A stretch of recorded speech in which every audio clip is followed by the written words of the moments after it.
शंकर एक अनाथ लड़का था। उसको जंगल में रहने वाले शिकारियों के एक गिरोह ने पाला था। उसके पास कोई औपचारिक शिक्षा भी नहीं थी। वह केवल एक चीज जानता था कि उसे कैसे जीवित रहना है, शिकार करना और उनको मारना तथा जंगल के फलों को खाना और नदी के पानी को पीकर अपने आप को जीवित रखना जानता था। एक दिन वह अपना रास्ता भटक गया और उसने देखा कि कुछ लोग नदी के किनारे पर बने एक पत्थर की आकृति के चारों ओर जोर जोर से चिल्ला रहे हैं। कुछ लोग उस पर फूल फल, शायद उसने सोचा ये कोई मकान होगा जिसमें लोग रहते होंगे, पर यह एक प्राचीन मंदिर था। लेकिन शंकर ने इसे पहले कभी नहीं देखा था, पर उसने तब तक इंतजार किया जब तक कि लगभग सभी लोग उस मंदिर से नहीं चले गए। अंत में उसने एक युवा लड़के को पत्थर की इमारत से बाहर आते देखा और उससे बात करने का फैसला किया और शंकर ने उससे अपने मन में आए कई सवाल पूछे। फिर उन चीजों को अंदर वाली इमारत में क्यों छोड़कर वापस आ जाते हैं, चीजों को अपने साथ लाना और उन्हें अंदर छोड़कर वापस चले जाने पर वह लड़का शंकर की अज्ञानता व मासूमियत पर बहुत ही हैरान था। और पर यह वह नहीं जानता था कि वह पास के जंगल में रहता है और शिकार करके ही अपना जीवन यापन करता है।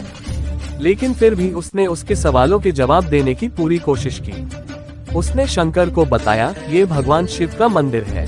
लोग यहाँ उन्हें फल और फूल चढ़ाने आते हैं। वे शिव भगवान से जो चाहते हैं वह मांगते हैं और शिव उनकी सभी की प्रार्थनाओं को सुनते हैं। ये सुनकर शंकर तुरंत मंदिर जाना चाहता था। लड़के ने उसे अंदर का रास्ता दिखाया और शिवलिंग के बारे में बताया। शंकर ने मासूमियत से लड़के से पूछा, ये शिवलिंग क्या चीज है और हमें क्या देता है? लड़के ने बताया, हम शिव से जो मांगते हैं वह हमें दे देता है, हम सब ऐसा मानते हैं। लड़के ने कहा, अब अंधेरा हो रहा है, अब मुझे घर जाना होगा। और वह शंकर को वहीं अकेला छोड़कर चला गया। शंकर ने झिझकते हुए मंदिर में फिर से प्रवेश किया। वह एक कोने में बैठ गया और सोचा, एक पत्थर किसी को वह चीज कैसे दे सकता है जो वे चाहते हैं। इसलिए उसने इसका परीक्षण करने का फैसला किया और उसने पत्थर की प्रतिमा से कहा, हे शिव, कृपया मुझे पर्याप्त शिकार करने दे ताकि मैं भूखा न रहूं। मेरे पास आपको चढ़ाने के लिए कोई फल या फूल नहीं है, लेकिन यदि आप मुझे शिकार देते हैं तो मैं उसे आपके साथ साझा करूंगा। काफी निराश हो गया क्योंकि उसे कोई शिकार नहीं मिला था। दोपहर हो चुकी थी। अब उसे लगने लगा कि मंदिर के लड़के ने उससे झूठ बोला था, फिर भी उसने शिकार जारी रखा। जैसे ही शाम हुई, उसने 2 खरगोशों को अपने बिल में से आते देखा। शंकर ने उन खरगोशों को मार डाला। चूंकि उसने शिव भगवान से वादा किया था कि वह अपने शिकार को साझा करेगा, वह मरे हुए खरगोशों में से एक के साथ मंदिर गया। देर हो चुकी थी और मंदिर सुनसान था। शंकर ने मंदिर में प्रवेश किया और जोर से कहा, कृपया आओ और अपना हिस्सा ले लो प्रभु, आपके लिए मैं लाया हूँ। वह वहाँ बैठ गया और अंधेरा होने तक प्रतीक्षा करने लगा, लेकिन भगवान प्रकट नहीं हुए। शंकर को भूख और नींद आने लगी और उसने खरगोश को मंदिर में छोड़ने का फैसला किया। अगली सुबह जब लोग मंदिर पहुँचे तो उन्हें शिवलिंग के सामने मरा हुआ खरगोश मिला। भक्त बहुत परेशान थे। उसने हमारे मंदिर को अपवित्र करने की हिम्मत कैसे की? उन्होंने खरगोश को बाहर फेंक दिया।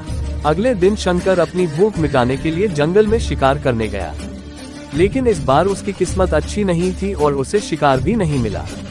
उसने सोचा, आज रात को मंदिर जाना चाहिए और शिव से पूछना चाहिए कि उनको खरगोश का भोजन कैसा लगा। शंकर ये पूछने के लिए मंदिर गया। जब वह मंदिर पहुंचा तो उसके आश्चर्य का कोई ठिकाना न रहा। उस रात मंदिर में लोगों की काफी भीड़ थी। शिवरात्रि की रात थी, लेकिन अबोध शिकारी लड़के को इस बारे में कुछ भी नहीं पता था। शंकर ने चारों ओर देखा और उस युवा लड़के को देखा जिसने उसको मंदिर के अंदर शिव से प्रार्थना करने के लिए कहा था। चूंकि उसे इतने सारे लोगों के आसपास रहने की आदत नहीं थी, उसने वहीं रुकने का फैसला किया और पास के एक बेल के पेड़ पर चढ़ गया। यह एक लंबा इंतजार था और समय बिताने के लिए उसने पेड़ से पत्ते तोड़कर जमीन पर फेंकना शुरू कर दिया।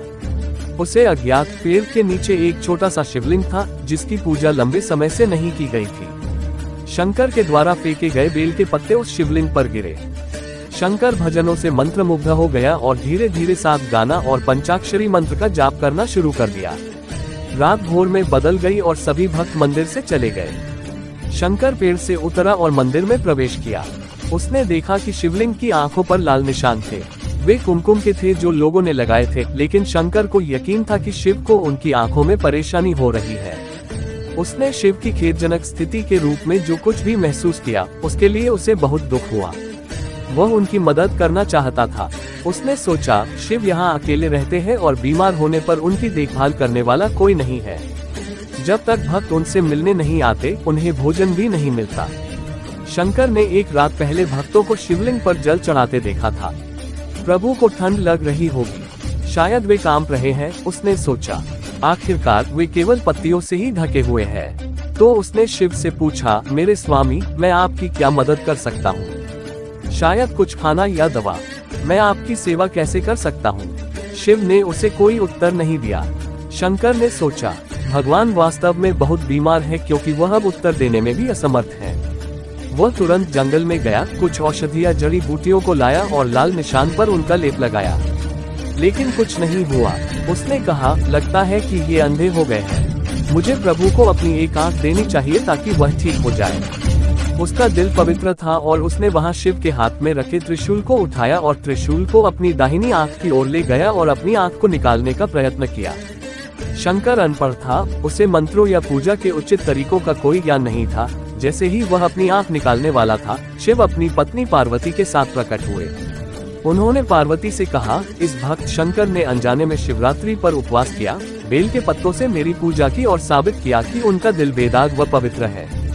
मैं अपने इस भक्त पर काफी प्रसन्न हूँ। शिव भगवान ने शंकर से कहा, तुमने मुझे अपनी मासूमियत के कारण जीत लिया है। प्रभु ने मुस्कुराते हुए कहा, लोग मुझसे हर समय झूठे वादे करते रहते हैं और कुछ न कुछ मुझसे मांगते रहते हैं, पर जैसे ही उन्हें मुझसे मांगी चीज मिल जाती है तो वे मुझे भूल जाते हैं। दूसरी ओर तुमने मेरे साथ एक सच्चे इंसान की तरह व्यवहार किया और यह वास्तव में बहुत ही दुर्लभ है। अब से तुम मेरे इस संसार में सबसे बड़े भक्त माने जाओगे और तुम्हारा नाम मेरे साथ सदा जुड़ा रहेगा। तुम कई सदियों तक जीवित रहोगे। इस बात को कहकर भगवान शिव व मां पार्वती अंतर्ध्यान हो गए। तभी से लोग शिव के साथ शंकर भी लगाने लगे।